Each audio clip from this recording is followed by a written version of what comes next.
సినిమాల్లో కేజీఎఫ్ రీ రికార్డింగ్లు పెట్టుకొని రౌడీలను ఎదుర్కోవడం చాలా ఈజీ, అది షూటింగ్. అది నిజ జీవితంలో కాకినాడ నడిపడ్డుకు వచ్చి గూండాలను ఎదుర్కోవటం నిజ జీవితంలో చాలా కష్టం. దీనికి రీ రికార్డింగ్లు ఉండవు, బ్యాక్గ్రౌండ్ స్కోర్లు ఉండవు, షీర్ డ్యామ్ గట్స్ ఉండాలి. ఇక్కడ నిజ జీవితంలో పోరాటం చేయాలంటే దమ్ము, ధైర్యం, bloody dam guts you need.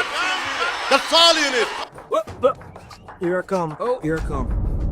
అలాంటోడు మళ్ళీ తిరిగి వస్తున్నాడు అంటే వచ్చే టైంకి ఎస్పీ సెలవు తీసుకుంటాడు. కంట్రీ కోస్టల్ లైన్ తో మీరు ఆడుకుంటున్నారు. మీ బాస్ కి తెలుసా ఎంత డేంజరస్ గేమ్ ఆడుతున్నాడు అతను? Red carpet for terrorist. Bosses కి చెప్పండి, పర్సనల్ ఫిఫ్జన్స్ లాగా ఉన్నాయి అందరికి. పొలిటికల్ ప్రెషర్స్ ఉన్నాయి, పొలిటికల్ బాసెస్ ఎవ్వడేం చేయడు when it comes to national security. Who is your CEO?